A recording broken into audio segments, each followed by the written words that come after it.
I'm Cavin Elizabeth. I'm a wedding photographer and bridal boutique owner based in San Diego, and today I'm going to be sharing with you guys some things that I and my colleagues find very challenging or somewhat challenging to photograph at weddings.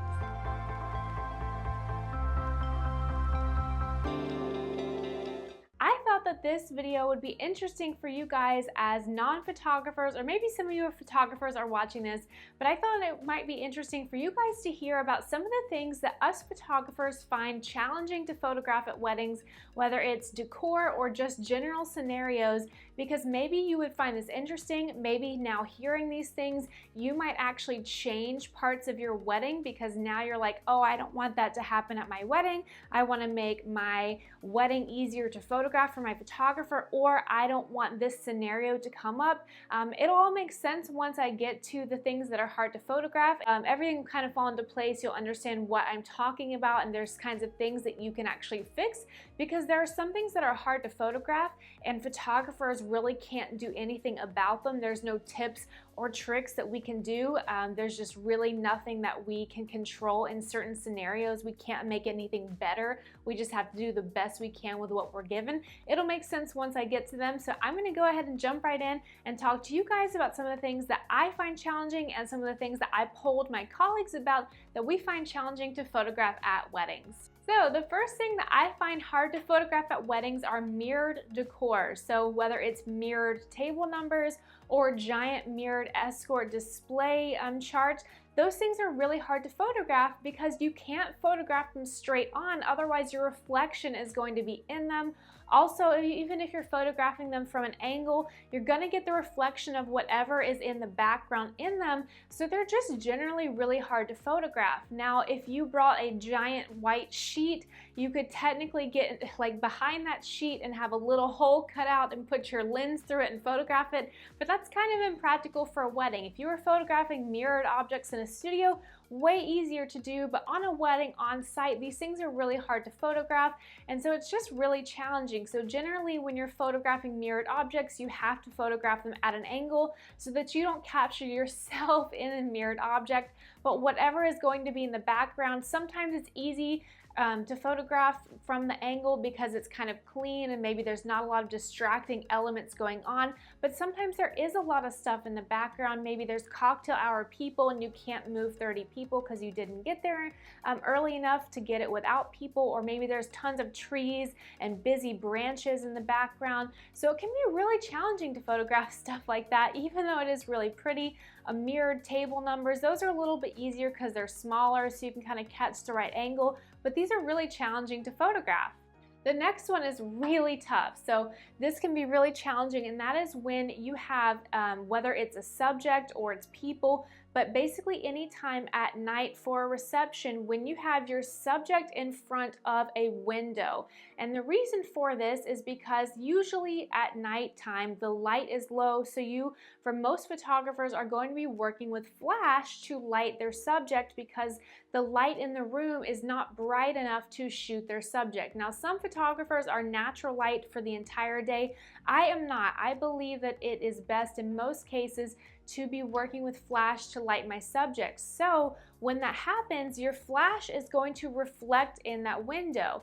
Now, if your photographer shoots on camera flash, it is going to be harder to prevent that flash from reflecting. So you're going to see that flash, that pop of light reflected in the window of every single photo.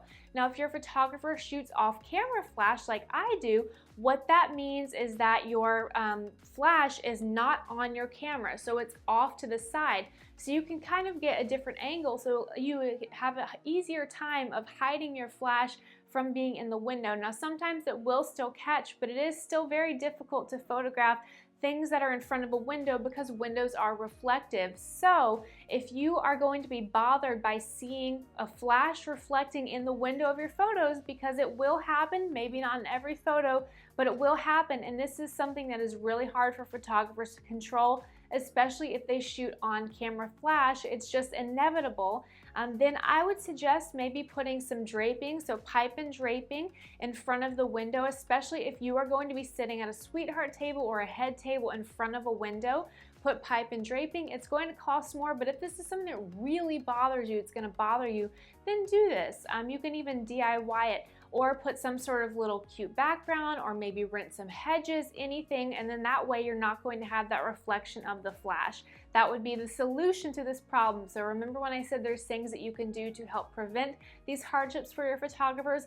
This would be a scenario where you can actually prevent it. So the window obviously too is not that pretty. You can bring in prettier backdrops for your photos, because you're going to have a lot of photos like the toast and things like candid shots in front of this window. Now you can put something behind you and between the window, and it's going to be a lot prettier, and then you're not going to see the flash reflecting in the window.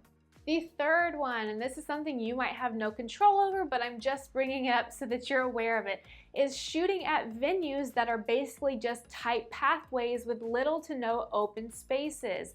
There are some venues that I've shot at like this, and they're so challenging to shoot at.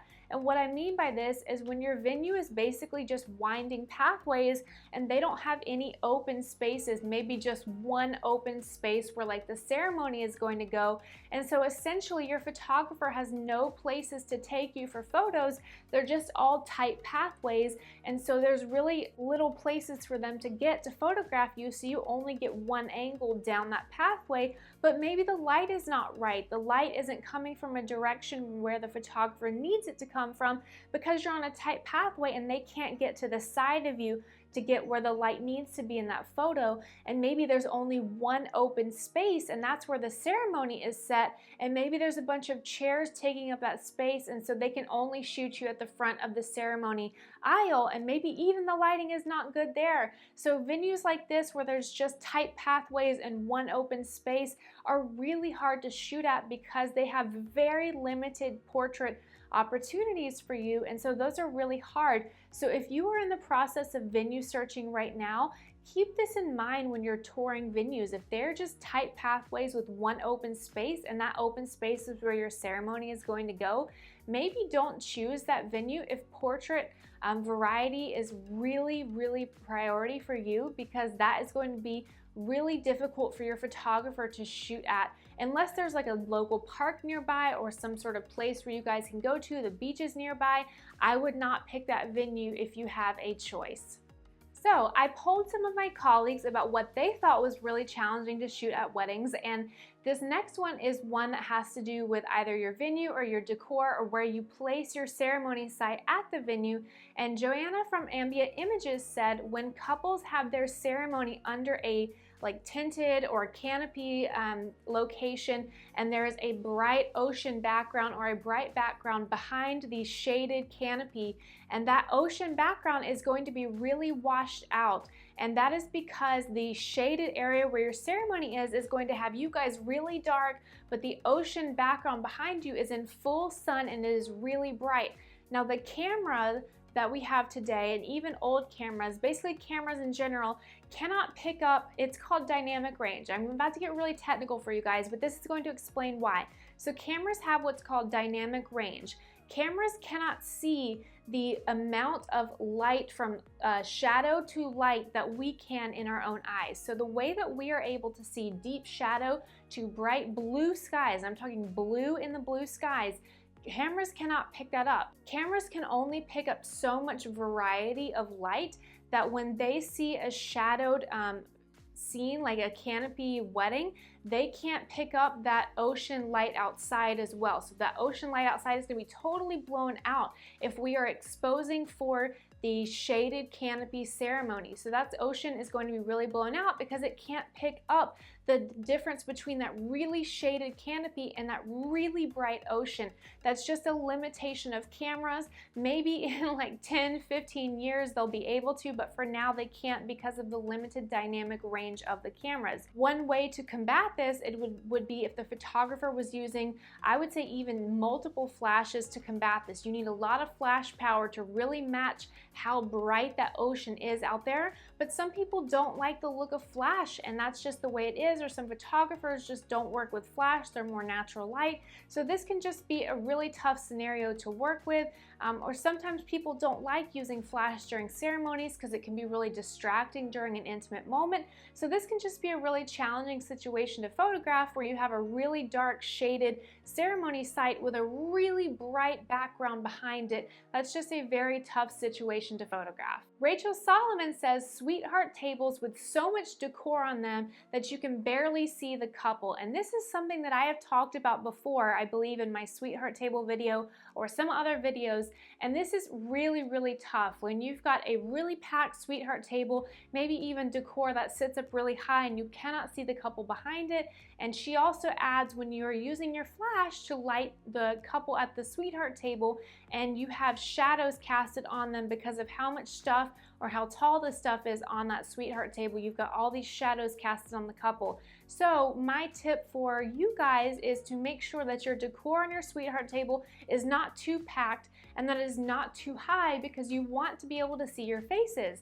There's going to be photos taken of you at your sweetheart table during the toast and during different events of the night, so you don't want that table to be too packed. And if you want decor in it, which I absolutely think you should have, make sure that it's not too high, that it's not going to be blocking your faces.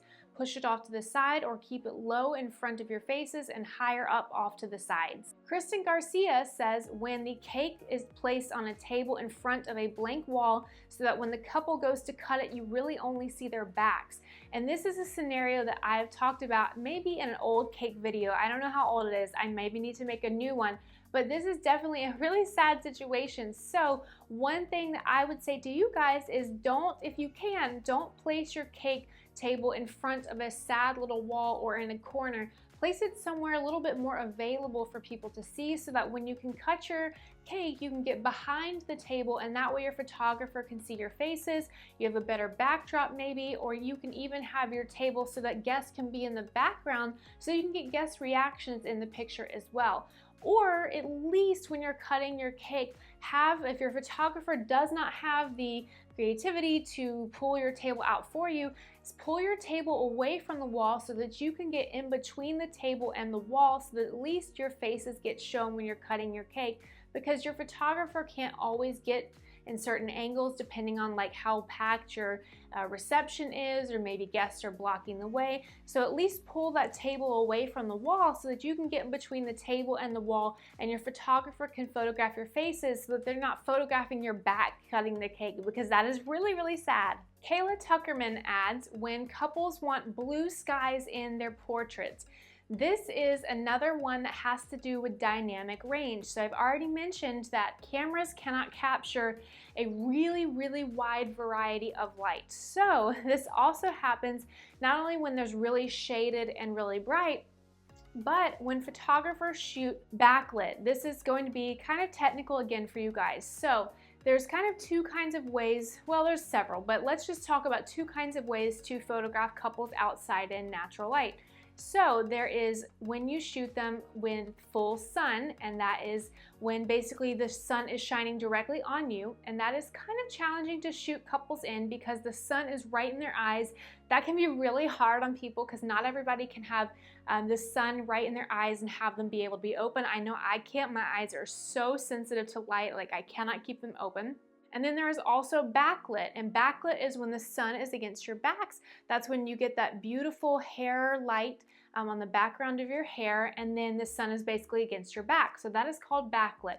That is the way that I love to shoot. I do sometimes shoot in full sun, and usually when I shoot in full sun, I don't have the couple looking at me because I don't want that sun in their eyes. I will have them facing each other, and usually it's kind of a further away shot because full sun can be a little bit more harsh on the skin, so I don't really like close-up full sun pictures. I like them to be a little bit wider, more environmental. So those are kind of the two lighting scenarios. So when you shoot full sun, that is a really easy way to get blue skies because you're shooting with the full sun and you've got the really, really bright sky, so you've got that full light available to you. So your camera has that really, really bright sky to shoot, and you get that blue sky, but you get really dark darks because it's very contrasty. Now when you shoot backlit, you are exposing for a darker subject because the sun is behind your subject. You've got a darker, more shaded subject. So you're exposing for a darker subject. So what happens is the camera can't pick up the brighter sky in the background, so it doesn't get as blue as the true sky is. So that's what happens, is you lose that blue sky because you are exposing for a darker subject. So you don't really get that blue sky in the background. Even on film cameras, which have more dynamic range, you don't always get that blue sky. Sometimes you do, but not always. Now, if you have natural reflectors, or if you have a reflector that bounces more light on the subject in the front when you're backlighting, sometimes you can get a little bit of that blue sky back, but oftentimes you have to use flash or a strobe. So you have to use artificial light on the subject to light them to bring a lot of light back so that you can then expose for a brighter subject, because you're bringing tons of light onto them through an artificial source in order to get that blue sky back, so that the camera has lots of light that it's seeing in order to match that bright blue sky in the background. That's really the best way to get that blue sky when you're backlighting in order to expose for it. So a lot of photographers who are natural light photographers are not going to have that blue sky in the background when they're backlighting, and so couples who are choosing natural light photographers often don't realize this, and so that's why they're not going to get that blue sky. So I just wanted to explain that. So it can be very challenging to get that blue sky without flash, and so that is just what is going on there. So just a little information for you guys. I hope that made sense. If you have more questions about it, ask below and I will try to explain it my best. Okay, Paige Vaughn says ceremony situations with really harsh direct lighting with bad shadows, and I have to agree, this is the most heartbreaking one, and this is a scenario where there is absolutely nothing photographers can do about it. We have zero control over this. Flash will not help. There's absolutely nothing we can do about it. We have no control over the situation. No lighting we can do will help. We just have to deal with what we are given, and there's nothing we can do. Now, I have saved this situation from happening before. I found out that one of my couples was going to orient their ceremony a different direction than the property normally has them do. I found this out like the week of the wedding, and I was like, oh my gosh, hey guys, if you orient your ceremony this way, you are going to have direct full sun. The sun is going to be beaming on you, and you're going to have shadows from the cypress trees, and it is going to be really harsh light. But if you orient it the other way that's normally done with the cypress trees in the background, you are going to have backlighting, and it is going to be so soft and beautiful and dreamy. And they decided to take my advice, and they switched it around, and it was the most beautiful light, and it was so, so, so pretty and soft. And so that is something that you can always do. If you have the choice to orient your ceremony in different directions, you can choose the lighting that you want to have, and the backgrounds are equally as beautiful, or one is slightly less beautiful, but the sun is going to make a difference. I would choose the slightly less beautiful but better lighting, because it's really going to make a huge difference, but that's just my preference. You guys can choose for yourself, but I would pick the one with better lighting. That's just me. So let's move on to the next one. So Allison Heffington says acrylic signs with white lettering against a white wall, and I have to agree that this one is really tough. And I also want to add that if you guys have things like champagne glasses that are engraved with lettering and you have it against a white wall or a light backdrop, these are really hard to photograph, and there's not a whole lot we can do other than maybe moving them to a different spot with a dark backdrop, but then we're kind of moving them to a different place out of their location that they're meant to be photographed. Obviously, if we're just shooting detail photos in the morning or something like that, we can choose our own little backdrops or flat lay, something like that. But when we're shooting them in their environment against a light backdrop, it is so hard to get that detailing to photograph. It is really challenging. So things like that can just be so tough to shoot. And the last one that I wanted to talk about is not getting the photo timeline that you asked for. And this is not being a diva. When photographers are asking for a certain timeline, it is for a really good reason. when we do not get the amount of time that we ask for, we can often be rushed, and nobody does their best work when they are stressed and rushed. We try to maintain our composure and be as good on the job and try to like limit our stress and not let that affect us as much as possible. But everybody is human, and when we are rushing through things, there are things that you are not going to get. You might not get the more creative photos. You might not get time for extra photos of certain groups. So your wedding party photos, for example, you might just get the bare basics. You might not get extra photos of like people walking or doing certain other things, or like the fun photos, because you don't give us enough time to have that kind of photos. Maybe for your couples photos, you don't get the extra creative photos, or you don't get to go to extra locations. So if you don't give your photographer the timeline that they asked for, know that you're not going to have time for extra photos or more creative photos or whatever it may be.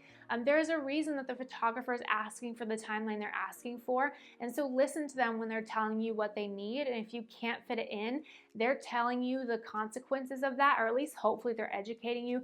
Okay, now that we're having to do this timeline, just know that we might not have time for this, and you're going to have to be okay with that. Or if you're not okay with that, then you need to give them the timeline that they're asking for. So that can be really challenging not to get the timeline that you need. It can be really hard to work under different time constraints. We do our best. Certainly, we are professionals, so we're going to work with what we're given, but it can be really challenging. Nobody likes to do the job that they have with inadequate tools. I'm sure that you would not like to do your job with a lack of tools that you need, so listen to your photographer when they're asking for the timeline that they need. But the last thing I want to add is weddings are always a production behind the scenes. We try to make it as seamless as possible for our couples. There are of course really challenging things to photograph, and we do our best to make it happen. Obviously we are not magicians, and there are things that are going to be tough and we might not make it perfect, but we are going to do our best. And the purpose of this video was to just tell you guys some interesting things of things that I and my colleagues find challenging. There are always going to be things that are kind of tough to photograph, and we are going to make it happen the best that we can. I just thought that you guys might find this interesting as non-photographers on things that we just find a little bit more challenging to photograph than others. If you guys did find this interesting, tell me in the comments down below some of the things that you thought were surprising or at least interesting that were challenging to photograph that you might not have thought were challenging. And last but not least, if you have not picked up a copy of A Bride's Guide to a Picture Perfect Wedding, this is the book that I wrote a couple years ago, and it is still very, very relevant. If you are looking for a guide to help make your pictures very, very much perfect, I would highly suggest picking this up for you and then all of your engaged friends as well. You can find it on Amazon if you are in the US. It is also in a Kindle version if you are anywhere international. And then also if you do want to buy the printed version and you do live outside the United States, you can find it on Etsy. I will link them both down below, but it basically covers everything you need to know from before you really start diving into wedding planning until even after the wedding. Everything that you really need to know is in this book. It covers things that I don't even talk about here on my YouTube channel. And if you guys want to support me, this is one of the best ways that you can do it. Anyways, I hope you guys enjoyed this video, and I will see you guys next time. Bye!